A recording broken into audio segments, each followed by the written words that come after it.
Señor, cuando abrimos tu palabra y leemos acerca de la pasión, la vida, muerte y resurrección de nuestro Señor Jesucristo, lo que Él padeció para salvarnos, sabemos, Señor, que estamos pisando tierra santa. Los creyentes que estamos aquí, Señor, necesitamos que tú sensibilices nuestro corazón. Señor, que al ver el amor de Cristo por nosotros aumente nuestro amor por Él, nuestra devoción por Él, nuestra pasión por Él. Pero queremos también, Señor, que tu Espíritu Santo se pasee poderosamente en medio nuestro, dando vida a los muertos. Ven, Señor. Por favor, ven, Señor, y obra a través de tu palabra. Queremos exaltar a Cristo y solo a Él. En su nombre te lo pedimos. Amén. Imagínate que un grupo de jueces te acusara injustamente de un crimen que no has cometido. Se inventan cargos y pruebas contra ti, sobornan a los testigos y finalmente te condenan a la muerte. Supongamos también que tienes la posibilidad de contratar al mejor abogado del mundo para defender tu caso, alguien que fácilmente pudiera probar tu inocencia y anular el juicio. ¿Permitirías tú que estos jueces corruptos se salieran con la suya? Bueno, yo creo que la respuesta es obvia, ¿no? Sin embargo, en la mañana de hoy, yo quiero ver con ustedes los incidentes del juicio más importante que se ha llevado a cabo, ¿verdad?, en la historia, donde un inocente fue condenado porque él decidió no defenderse. Obviamente me refiero al juicio y condena de Jesús por las autoridades religiosas de Israel y por un procurador romano llamado Poncio Pilato. Mis hermanos, ningún veredicto que haya sido pronunciado jamás en un tribunal humano ha tenido el impacto y las implicaciones de ese veredicto. Y no solo para el acusado, sino para toda la raza humana.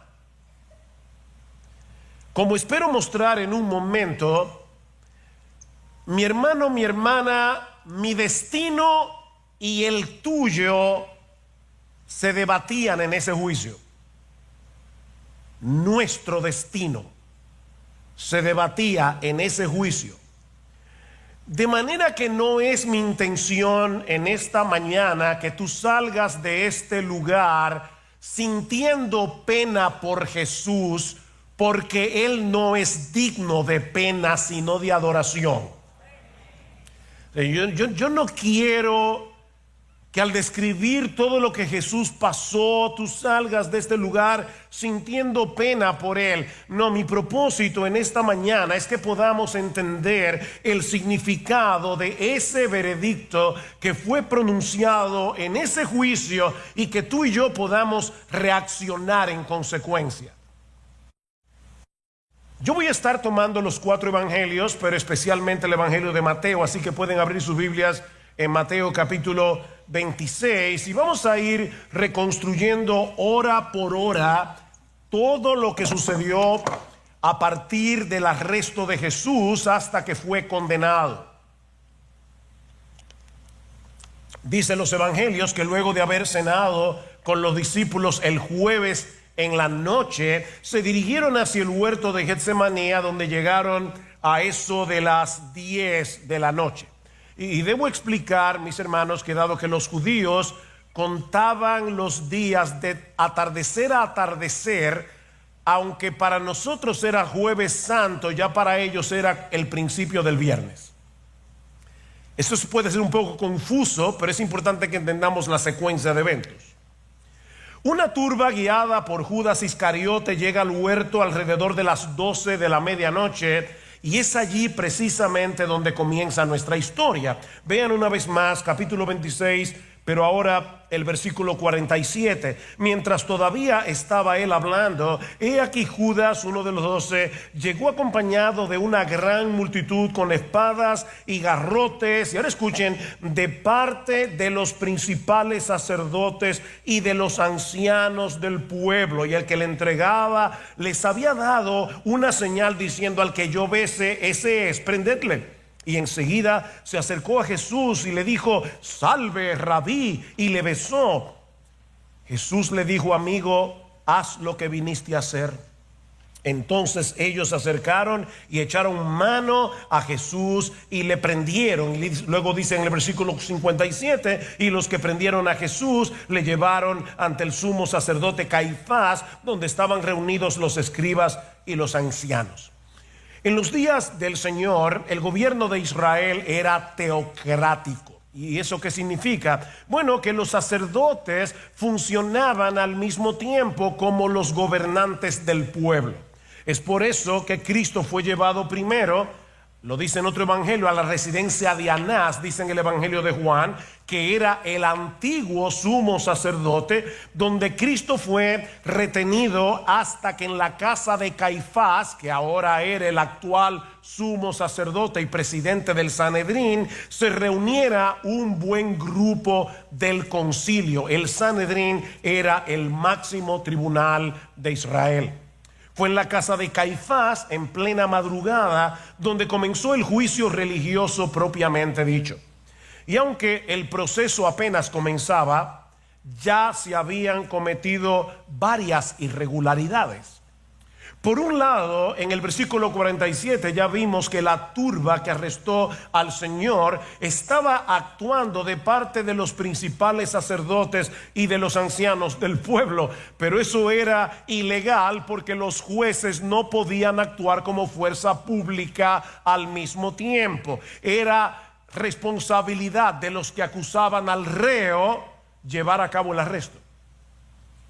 Tampoco era legal que se juzgara durante la noche a un hombre que podía ser condenado a muerte de probarse su culpabilidad, como era el caso. Pero los líderes religiosos de Israel tenían prisa en condenar a Jesús antes del amanecer. ¿Por qué? Bueno, recuerden, hermanos, que en Jerusalén se estaba celebrando la Pascua. Y que apenas 4 días antes, miles y miles de personas habían aclamado a Jesús como rey, como vimos el domingo pasado.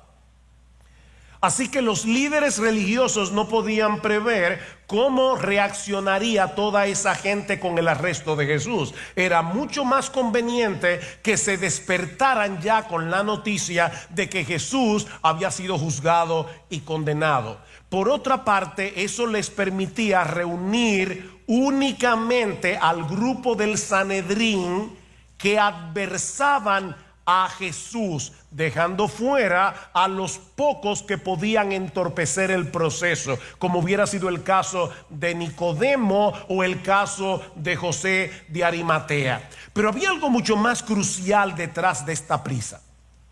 Recuerden que en ese momento de su historia, Israel estaba bajo el dominio del imperio romano, que le había quitado al Sanedrín el derecho de aplicar la pena de muerte. De manera que ellos debían juzgarlo primero en un tribunal religioso, pero esa sentencia tenía que ser confirmada y ejecutada por una autoridad romana. Es decir, Cristo debía ser juzgado nuevamente por un tribunal civil. El problema era que ese día los judíos de Jerusalén celebraban la Pascua. De manera que ellos tenían que lograr que Jesús fuera condenado y ejecutado antes de la llegada del día de reposo, que recuerden comenzaba al atardecer de ese viernes, y así poder celebrar la cena pascual. O sea, ellos estaban haciendo algo totalmente ilegal para mantenerse ceremonialmente puros. Por eso Cristo decía de ellos que colaban el mosquito y se tragaban un camello. La primera parte del juicio religioso consistía en presentar a los testigos que acusaban al reo.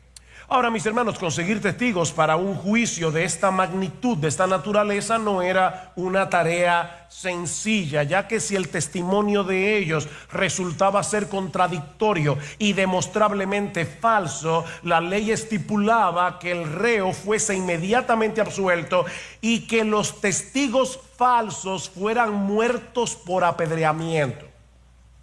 Así que conseguir testigos para un juicio de esta naturaleza no era nada fácil, y eso fue un tremendo dolor de cabeza para el concilio. Noten el capítulo 26, versículo 59. Y los principales sacerdotes y todo el concilio procuraban obtener falso testimonio contra Jesús con el fin de darle muerte, y no lo hallaron, a pesar de que se presentaron muchos falsos testigos. ¿Se dan cuenta de lo que está pasando aquí? Aquí tenemos a los jueces, ¿verdad?, que se supone que deben juzgar al reo de una manera imparcial, buscando ellos mismos los testigos falsos que habrían de sustentar el veredicto de culpabilidad. Increíble. Pero no resulta fácil encontrarlos hasta que finalmente aparecen dos individuos cuyos testimonios parecen más creíbles que los otros. Vean el versículo 60 en el medio. Pero más tarde se presentaron dos que dijeron: este declaró: yo puedo destruir el templo de Dios y en 3 días reedificarlos. Mis hermanos, Jesús nunca dijo que él iba a destruir el templo de Jerusalén. Lo vemos en Juan capítulo 2. Él habló del templo de su propio cuerpo. Destruyan este cuerpo y yo lo voy a levantar al 3er día. Pero aún así, Marcos nos dice en su evangelio que estos testimonios tampoco concordaban. Los testigos se estaban contradiciendo entre sí, y mientras tanto el tiempo seguía corriendo. Al darse cuenta de que el proceso se estaba estancando, Caifás decide hacer uso de un recurso desesperado y de nuevo totalmente ilegal: hacer que Jesús se incrimine a sí mismo. Noten el versículo 62.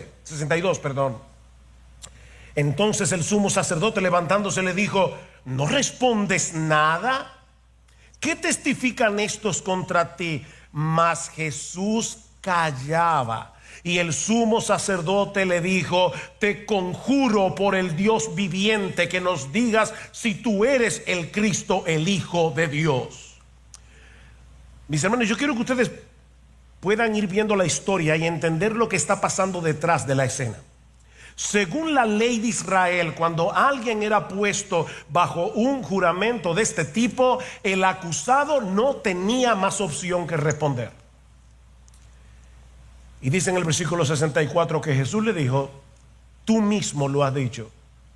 Sin embargo, os digo que desde ahora veréis al Hijo del Hombre sentado a la diestra del poder, es decir, a la diestra del Padre, y viniendo sobre las nubes del cielo. Jesús no solo acaba de confirmar que Él es el Mesías, que Él es el Hijo de Dios, citando el Salmo 110 y Daniel capítulo 7 versículo 13, sino que le acaba de decir a Caifás y a todos sus acusadores que habría de llegar el día en que él sería el juez y ellos los acusados. Aunque me condenen a muerte y me ejecuten, ustedes me verán sentado a la diestra del Padre y regresando del cielo en gloria. En otras palabras, yo soy rey y voy a reinar por encima de lo que ustedes decidan. Pero en su ceguera, Caifás piensa haber encontrado por fin una justificación para condenarlo. Versículo 65. Entonces el sumo sacerdote rasgó sus vestiduras. Estaba el pobre dolorido, entristecido al oír la blasfemia. diciendo: ha blasfemado. ¿Qué necesidad tenemos de más testigos? Obviamente no lo podían encontrar, así que tienen que condenarlo sin testigos. ¿Qué más necesidad tenemos de más testigos? He aquí, ahora mismo habéis oído la blasfemia. ¿Qué os parece? Y ellos respondieron y dijeron: es reo de muerte. Y mis hermanos, lo que sucedió a continuación fue absolutamente grotesco y salvaje. Versículo 67.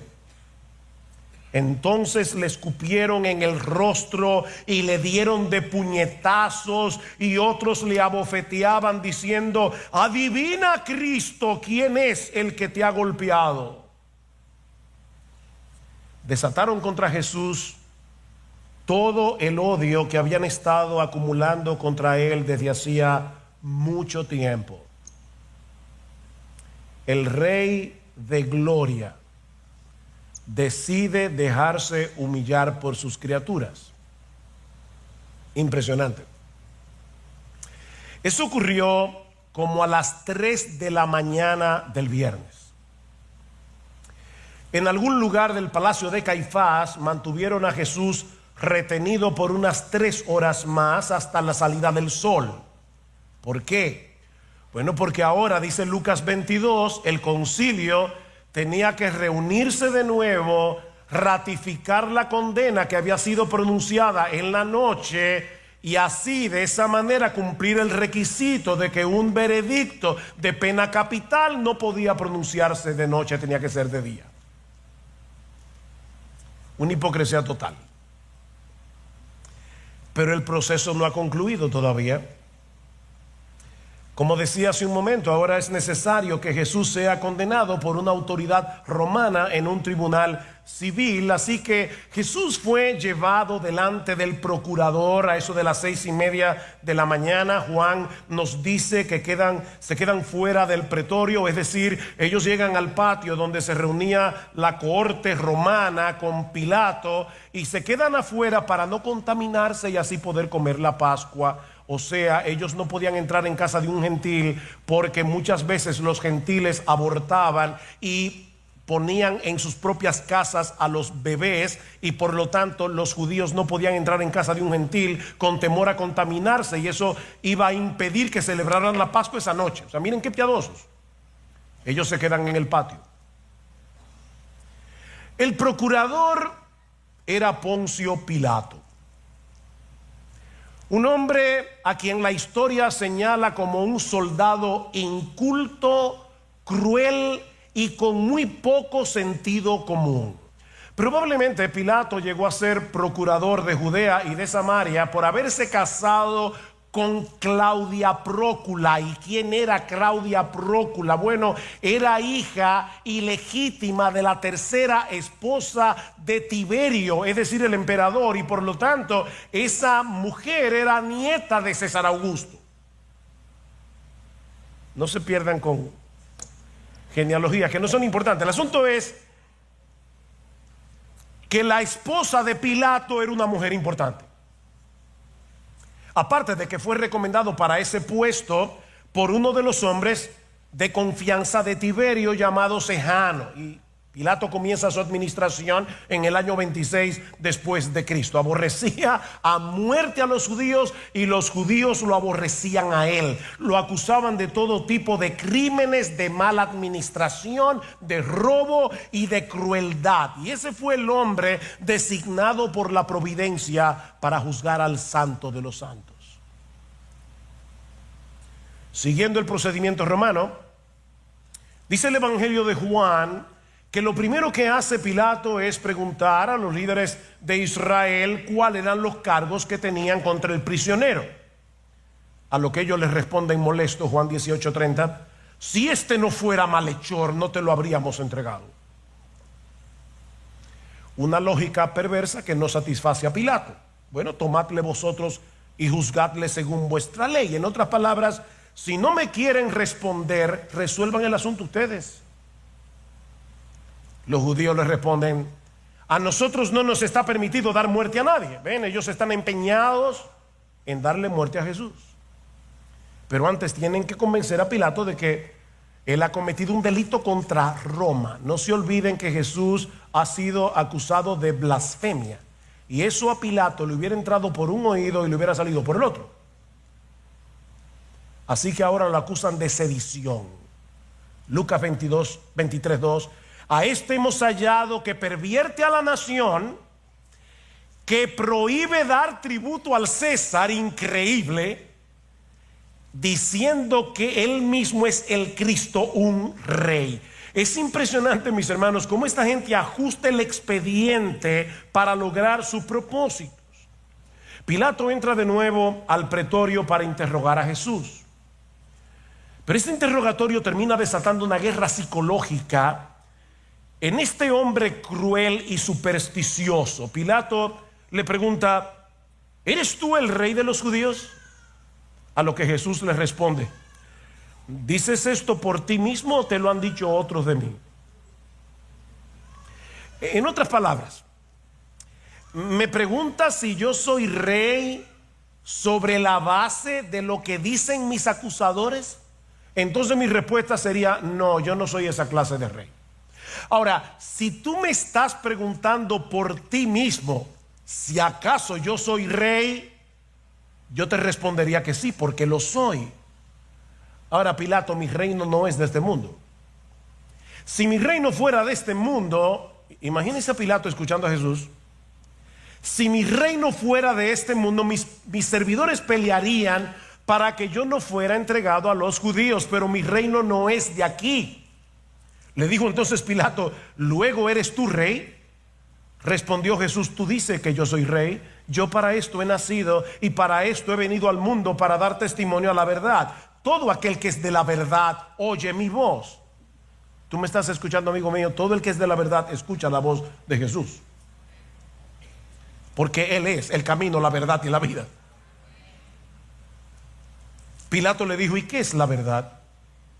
Obviamente no quería una respuesta, porque inmediatamente sale afuera y le dice a los judíos: yo no hallo en él ningún delito. Ya en este punto de la historia, Pilato no solo está convencido de que Jesús era inocente, sino que en Marcos capítulo 15 versículo 10 dice que él sabía que los líderes lo habían entregado por envidia. Pero ante la declaración de inocencia de Pilato, el pueblo vuelve a pedir a gritos que fuera crucificado. El asunto se le complica todavía más porque en medio del proceso su esposa le envía una nota urgente pidiéndole que no tenga nada que ver con la condena de este justo, porque hoy he padecido mucho en sueños por causa de él. Para un hombre supersticioso como Pilato, que de paso había escuchado muchas leyendas en su tierra de hijos de dioses que habían venido a la tierra en forma humana y habían sido maltratados por los hombres y por lo tanto habían provocado las iras de sus dioses padres. Para un hombre como Pilato, que cree en todas esas boberías, esta nota no podía pasar desapercibida. Su esposa no se iba a atrever a interrumpirlo a menos que hubiera tenido un sueño demasiado vívido y demasiado aterrador con la persona de Jesús. Así que Pilato está más determinado que nunca a absorber a Jesús, pero no sabe cómo. Hasta que algunos en la multitud comienzan a gritar diciendo que él alborotaba al pueblo, enseñando por toda Judea, comenzando desde Galilea. Y cuando Pilato oyó la palabra Galilea, vio el cielo abierto, porque el gobernador de esa región no era él, sino Herodes.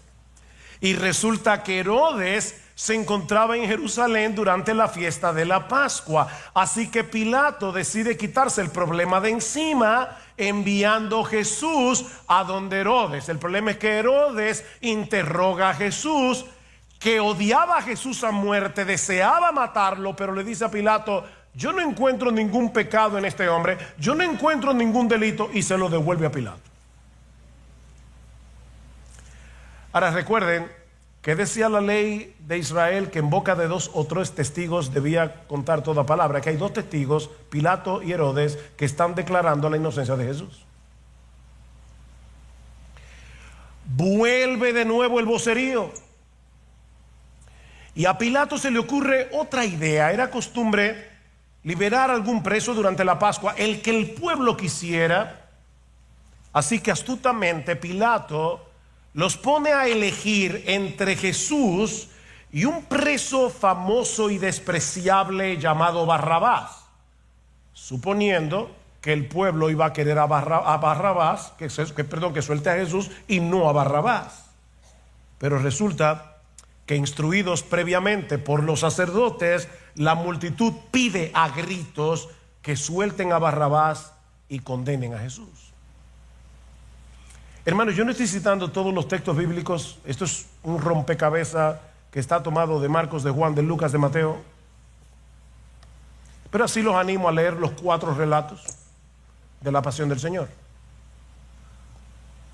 Una vez más, Pilato ratifica ante el pueblo que no encuentra ningún delito en Jesús, pero los judíos siguen pidiendo a gritos que fuera crucificado. Y entonces, mis hermanos, Pilato toma la decisión más grotesca, más barbárica, más salvaje y brutal que pudo haber tomado en ese momento. Maltratar a Jesús de tal manera que la multitud saciara su sed de sangre y desistiera de su deseo de crucificarle. Así que, pasando por alto todos los derechos de la ley romana, habiéndolo declarado inocente, Pilato condena a Jesús a ser azotado. Ahora, nosotros leemos en los evangelios que Jesús fue azotado. Los evangelistas definitivamente, mis hermanos, no se recrean en la morbosidad detrás del acto. Pero escuchen lo que esto implica. Dice Hendrickson: el azote romano consistía en un corto mango de madera al que estaban atadas varias correas con los extremos provistos con trozos de plomo o bronce y pedazos de hueso muy aguzados. Los azotes se dejaban caer especialmente sobre la espalda de la víctima, que estaba desnuda y encorvada. Generalmente se empleaban 2 soldados para administrar este castigo, uno azotando desde un lado, otro desde el lado opuesto, con el resultado de que a veces la carne era lacerada a tal punto que quedaban a la vista venas y arterias interiores, y a veces aún las entrañas y los órganos internos aparecían por entre las cortaduras. Eso fue lo que Jesús sufrió por ti y por mí. Y no ha llegado a la cruz.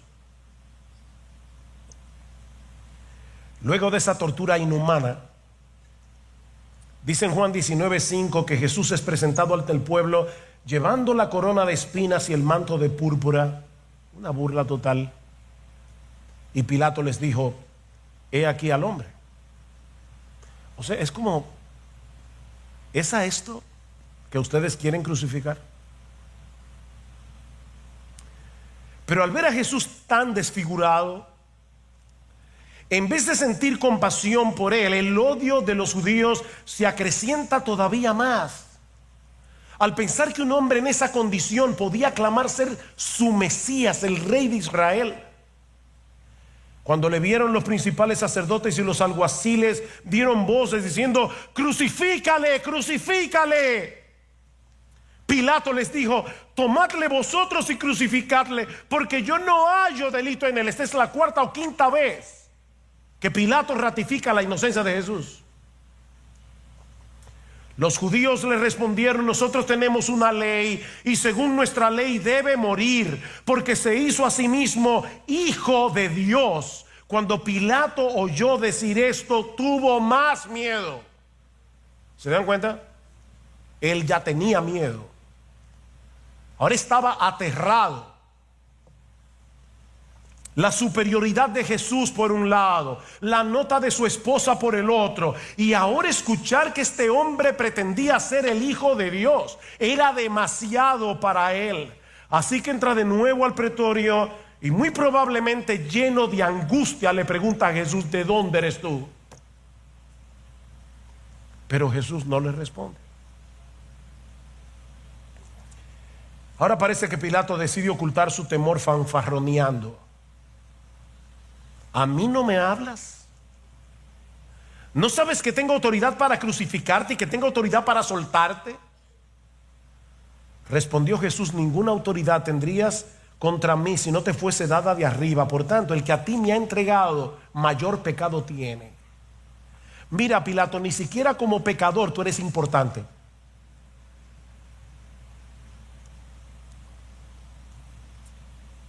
La angustia emocional de Pilato está llegando a su límite.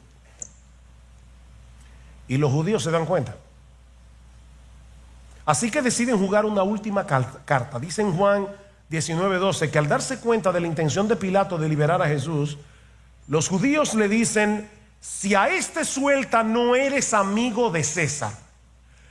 Todo el que se hace rey a César se opone. Ya yo había dicho que en este momento el César era Tiberio, el segundo emperador de Roma, famoso por su paranoia, su suspicacia y su crueldad. De hecho, Tiberio se había autoexiliado en la isla de Capri por causa de sus enemigos. Era un hombre totalmente paranoico. Si llegara a oídos de Tiberio que Pilato había dejado en libertad a un hombre que decía ser el rey de Israel, no solamente iba a pedir el puesto, sino probablemente la cabeza. Cuando Pilato oyó estas palabras, sacó fuera a Jesús y se sentó en el tribunal en un lugar llamado el Empedrado, y en hebreo Gábata, y era el día de la preparación para la Pascua, era como la hora sexta, y Pilato dijo a los judíos: he aquí vuestro rey. Entonces ellos gritaron: fuera, fuera, crucifícale. Pilato les dijo: ¿he de crucificar a vuestro rey? Los principales sacerdotes respondieron: no tenemos más rey que el César. Ya sintiéndose acorralado, dice en el Evangelio de Mateo que Pilato tomó agua, se lavó las manos delante del pueblo diciendo: inocente soy yo de la sangre de este justo, allá vosotros. Y respondiendo todo el pueblo dijo: su sangre sea sobre nosotros y sobre nuestros hijos. Wow. ¿Qué dice Juan 1:11? A los suyos vino y los suyos no los recibieron. Mis hermanos, he aquí la historia del juicio de Jesús. Y hay varias cosas muy sorprendentes que yo pudiera destacar. Pero lo más sorprendente de esta historia no es la actitud de los judíos, no es la cobardía de Pilato, es el silencio de Jesús. ¿Se dieron cuenta durante todo el proceso cómo Jesús callaba, Jesús callaba, Jesús callaba? Jesús no defendió su inocencia ni clamó por misericordia.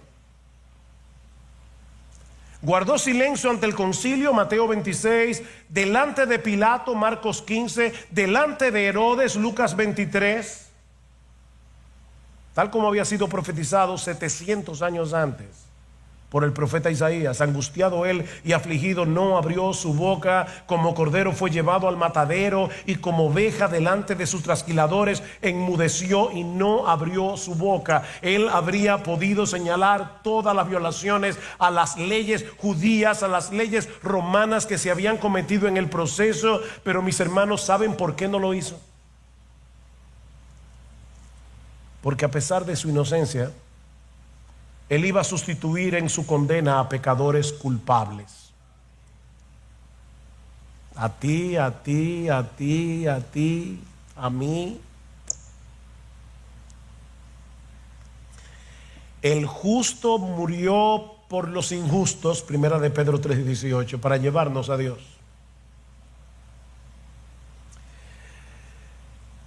Hace un momento cantábamos glorioso intercambio. Ese fue el glorioso intercambio.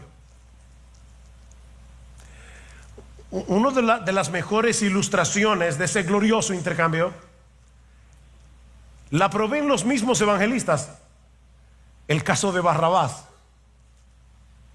el hombre que fue escogido en lugar de Jesús. Los evangelios describen a Barrabás como ladrón, sedicioso y homicida. Miren, si alguien merecía ser condenado a muerte, era sin duda Barrabás.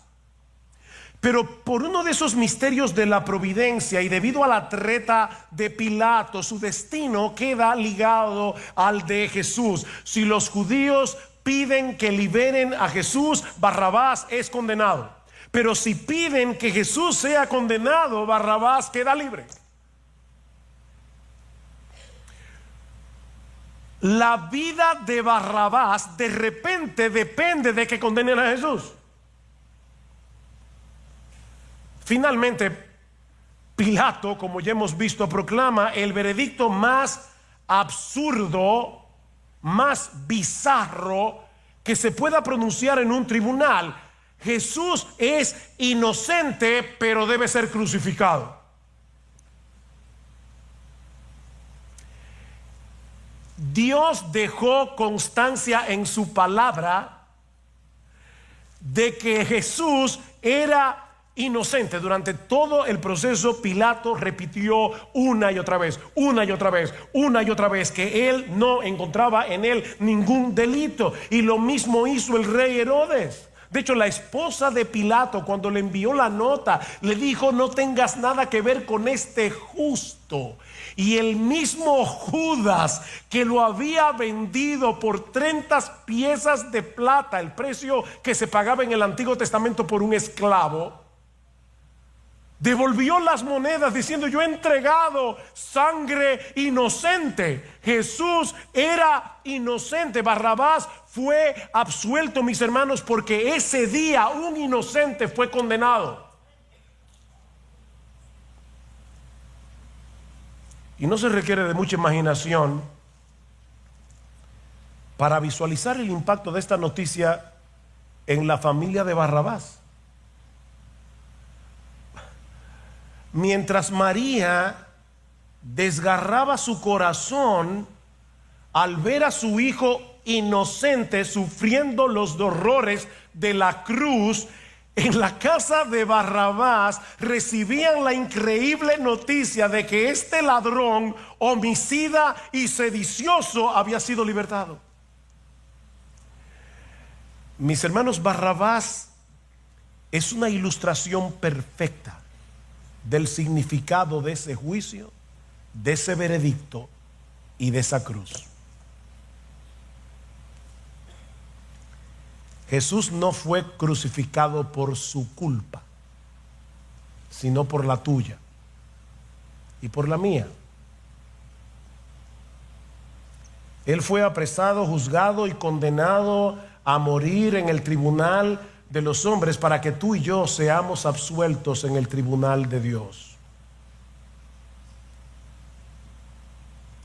Isaías escribió otra vez, recuerdo, 700 años antes: ciertamente llevó él nuestras enfermedades y sufrió nuestros dolores, y nosotros le tuvimos por azotado, por herido de Dios y abatido. Mas él herido fue por nuestras rebeliones, por tu rebelión, por la mía, molido por nuestros pecados. El castigo de nuestra paz, es decir, el castigo que iba a hacer posible nuestra paz, fue sobre él, y por su llaga fuimos nosotros curados. Todos nosotros nos descarriamos como ovejas, cada cual se apartó por su camino, mas Jehová cargó en él el pecado de todos nosotros. He ahí la razón de ese majestuoso silencio de Jesús. Miren, mis hermanos, por encima del odio y la envidia de los líderes religiosos de Israel, por encima de la cobardía de Pilato, Jesús fue a la cruz sin defenderse, porque voluntariamente Él vino a morir para salvarnos.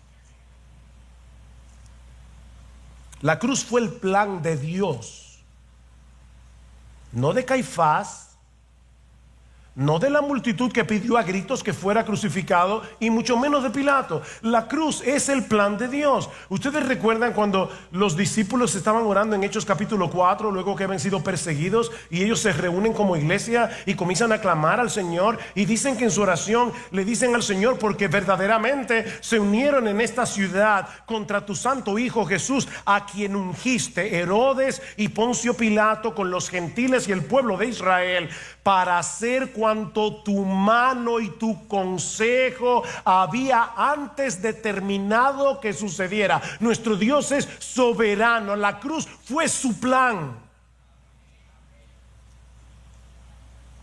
Voluntariamente Dios, el Hijo, la segunda persona de la Trinidad, se hizo hombre para obedecer la ley en nuestro lugar y luego morir por nuestras transgresiones. No había otra forma de salvar a pecadores culpables, manteniendo intacta al mismo tiempo la justicia de Dios, si no fuera por un justo que muriera por los injustos.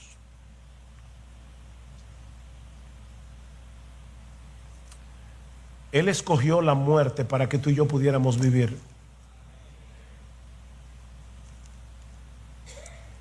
Y no porque hubiera nada bueno en nosotros, sino porque a pesar de nuestros pecados y de pura gracia, Él decidió amarnos.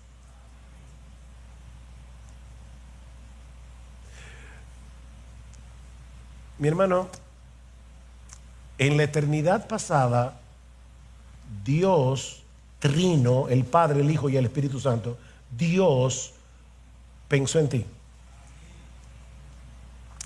En la Trinidad pasada, Dios tomó la decisión de amarte. En la Trinidad pasada, Dios decidió que el Hijo muriera por ti. En la eternidad pasada, Dios decidió que el Espíritu Santo, en un momento histórico, abriera tus ojos a la realidad de tu pecado y a la gloria del Salvador, y vinieras a Cristo en arrepentimiento y fe.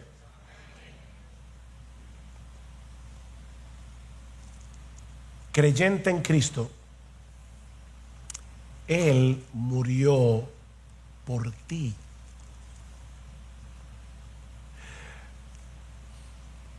Ojalá que ustedes pudieran escuchar Gálatas 2:20 como si nunca lo hubieras oído antes. Con Cristo estoy juntamente crucificado, ya no vivo yo, mas vive Cristo en mí, y lo que ahora vivo en la carne, lo vivo en la fe del Hijo de Dios, el Hijo de Dios, el cual me amó y se entregó a sí mismo por mí. Por mí. Esto es muy personal. Mis hermanos, hay demasiado en esa última frase. Él me amó y se entregó a sí mismo por mí. O en otras palabras, el Rey de gloria, el creador de los cielos y la tierra, aquel que conoce cada estrella y la llama por su nombre, al que los ángeles adoran sin cesar, se hizo hombre y recibió los insultos, los golpes y la humillación que tú y yo merecemos. No se defendió durante el juicio por amor a ti. Por amor a ti. Por amor a mí. ¿Ven que esto es muy personal?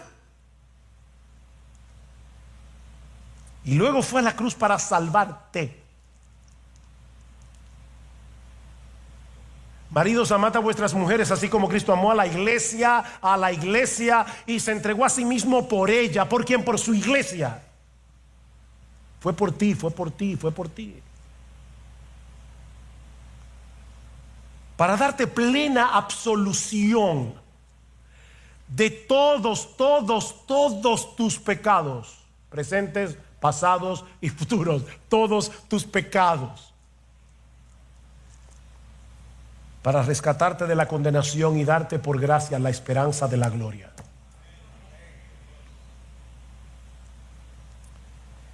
Mis hermanos, ¿cómo reaccionamos a un amor así? No te familiarices tanto con la historia de la pasión de Jesús, de manera que seas capaz de leer el relato bíblico con un corazón apático. Pídele a Dios que su espíritu te llene de gozo, reverencia, obediencia, gratitud y verdadera pasión por ese rey que tomó la decisión de morir por ti.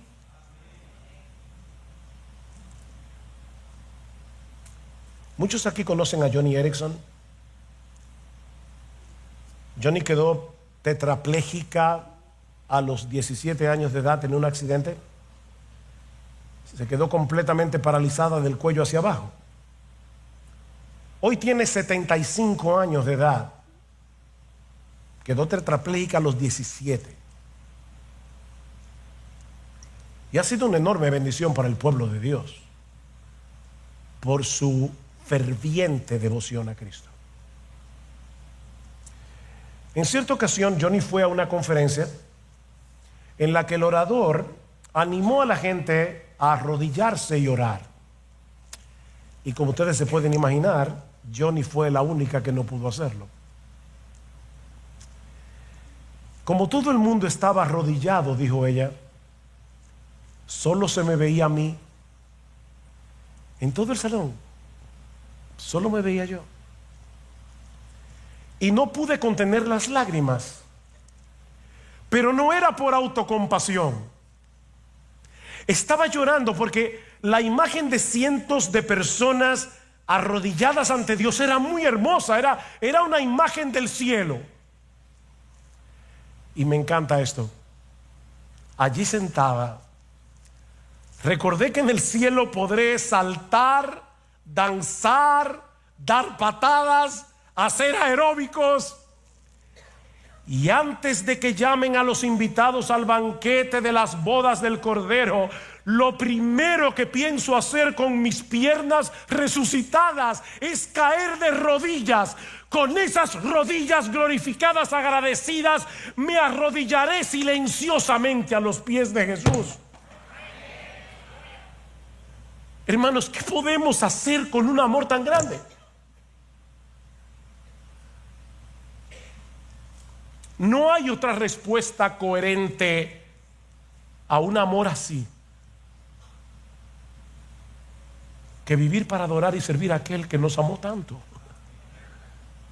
El amor de Cristo nos constriñe pensando esto, que si uno murió por todos, luego todos murieron, y por todos murió para que los que viven ya no vivan para sí, sino para aquel que murió y resucitó por ellos.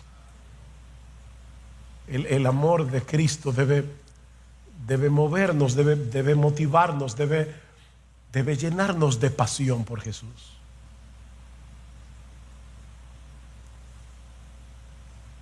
Y si tú estás aquí sin Cristo en esta mañana, mi amigo, yo espero que ahora sea evidente para ti que no hay posibilidad de salvación fuera de Él. No hay salvación.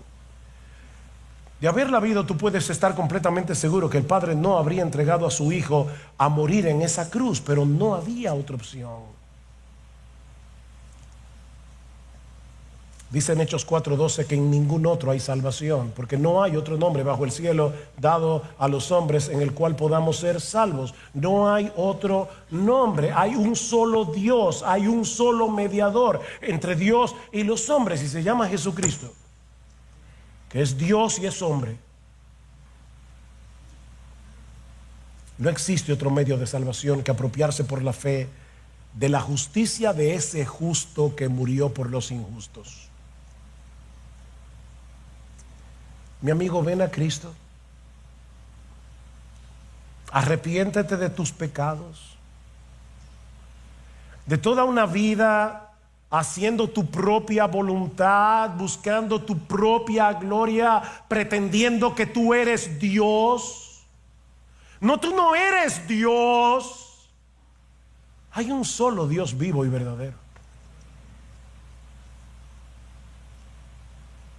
Y el único camino hacia ese Dios vivo y verdadero se llama Jesucristo. Yo soy el camino, dice Él, la verdad y la vida. Nadie viene al Padre sino por mí. Mi amigo, ven a Cristo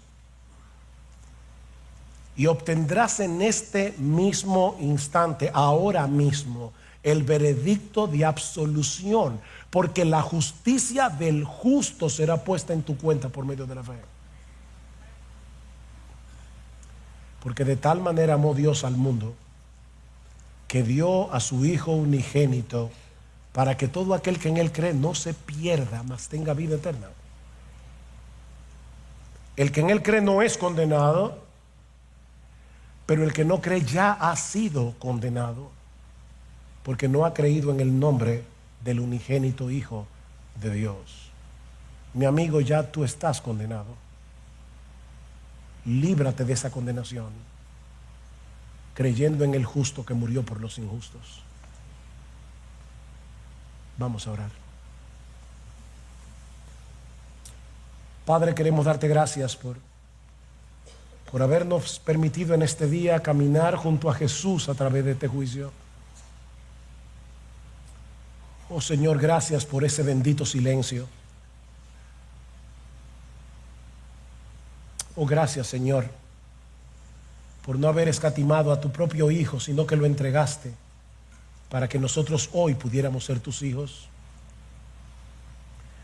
Oh Padre, perdónanos por nuestra falta de devoción a Jesús. Perdónanos, Señor, porque muchas veces lo sustituimos a Él por muchas otras cosas. Perdónanos, oh Padre, porque Él no es muchas veces nuestra pasión. Oh, ayúdanos. Sensibiliza nuestro corazón, Señor. Sensibiliza nuestro corazón al amor de Cristo. Pero Padre, mira a aquellos que están aquí sin Cristo en esta mañana. Ten misericordia de ellos y sálvalos, Señor. Llámalos eficazmente al arrepentimiento y a la fe. Ábreles el entendimiento, cámbiales sus corazones de piedras en corazones de carne. Oh, que ellos tengan vida hoy y vida en abundancia, porque te lo pedimos en Cristo. Amén.